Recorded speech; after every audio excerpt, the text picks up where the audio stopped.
Com o agravante de contar com verba da USAID, ou seja, dinheiro da estrutura do Deep State americano para financiar esse aparato de censura. E o presidente Lula vai decretar GLO, Garantia da Lei e da Ordem. Só que não vai ser no Rio de Janeiro, não. Vai ser em Belém do Pará, durante a COP30, no mês de novembro. Foi o que confirmou o governador do Pará, Helder Barbalho. As Forças Armadas assumirão a segurança da capital paraense durante toda a conferência climática. O governador aliado de Lula conseguiu a GLO facilmente para proteger as autoridades internacionais que ali não sofrem perigo nenhum, a não ser que apareça alguma onça ali que saia do meio da floresta para comer alguém. Fora isso, não vai acontecer. Porém, Lula declarou em 2023 que não decretaria GLO no Rio de Janeiro, vamos chamar o VAR, lembrar do Lulinha, em 2023 ele disse que não decretaria GLO no Rio de Janeiro enquanto ele fosse presidente. Ele declarou na época, não quero forças armadas nas favelas brigando com bandidos. Cláudio Castro, governador do Rio, teve 3 pedidos de ajuda negados pelo governo federal. O governo só autorizou a transferência irrisória de 10 presos para presídios federais. Isso não basta, isso não resolve nada. É mais uma jogada enganadora do Lula, né, Rodrigo Constantino? Sem dúvida, Serrão, sem dúvida. Tudo nessa COP do Pará é vergonhoso, né? Tudo. A escolha do lugar, o preço das coisas, as várias autoridades que declinaram, e aí agora vai culminar com uma GLO para proteger essas autoridades internacionais, né? Sabe-se lá exatamente de que ameaça. Onde realmente está precisando de coordenação, de ajuda federal, o governo do Rio pediu 3 vezes ao menos e foi recusada a ajuda. Hoje, inclusive, como já lembrou o Gustavo, o delegado da Polícia Federal desmentiu o ministro Lewandowski na sua cara. Ele ficou perdidinho de onde colocar a narrativa quando ia simular ali que não sabia de nada, que nada foi avisado e tudo mais. Então, onde precisa... E veja, vamos lembrar que o plano de segurança desse governo é um plano centralizador. Eles querem tirar a autonomia dos governadores. Porque se eles tivessem o comando total, uma operação dessas nunca sairia do papel. Eles protegem os bandidos. Basta ver onde a turma do PT controla a segurança há mais tempo, por exemplo, Bahia, Salvador. Então, eles não querem ajudar os governadores, que estão realmente em estados com situações deflagradas de guerra civil velada, ou não tão velada assim, né? Então, tudo nesse governo federal é fora de hora. É fora de ordem, porque eles têm um mapa de voo totalmente equivocado. Eles querem ajudar quem não precisa e eles não querem ajudar quem mais precisa.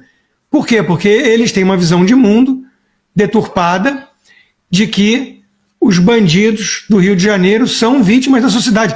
Esse ato falho, essa gafe do Lula, não tem pano suficiente que a imprensa possa passar. Ele mostra, na verdade, o que pensa, o que sente o presidente.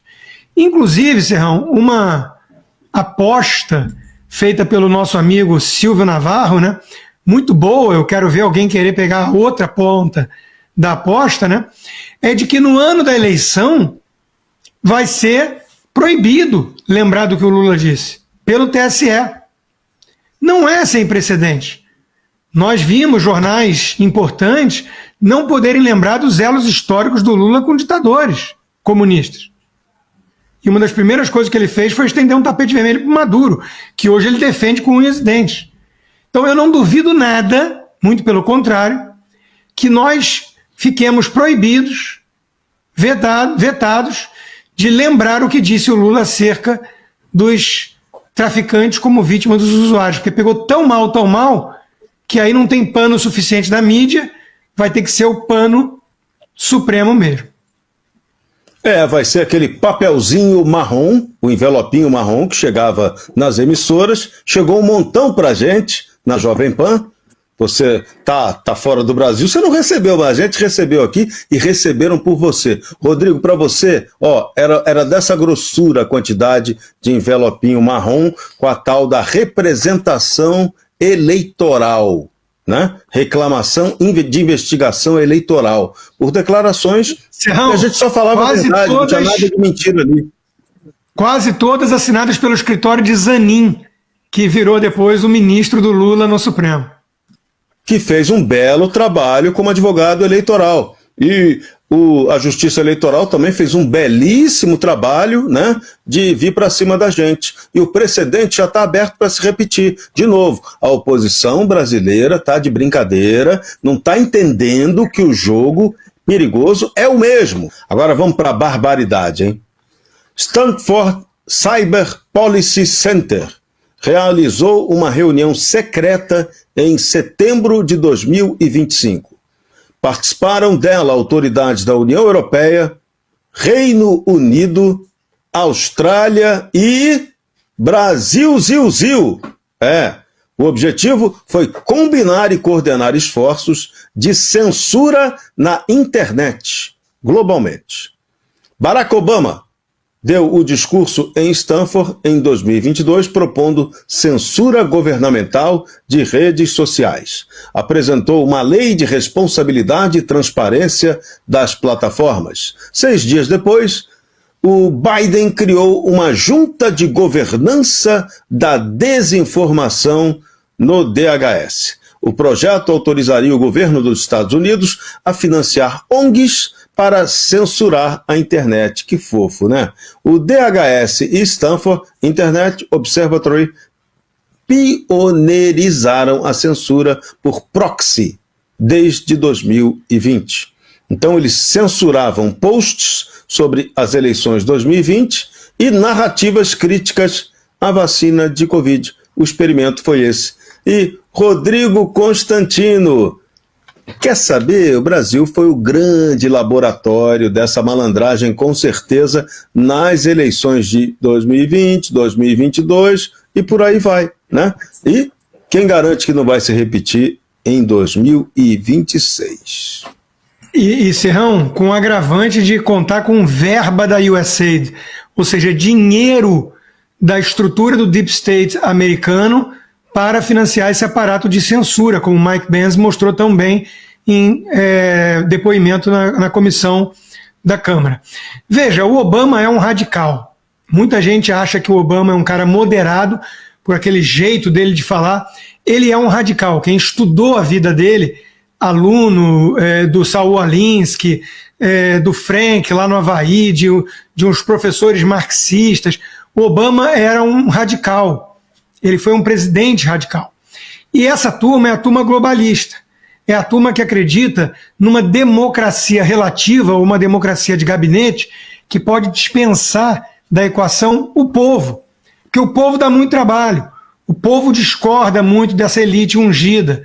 O povo ainda guarda valores atrasados, retrógrados, para um refinamento sofisticado de um Barroso da vida, de um próprio Obama. Então, eles precisam de uma democracia administrada. E como é que eles vão permitir isso na era das redes sociais?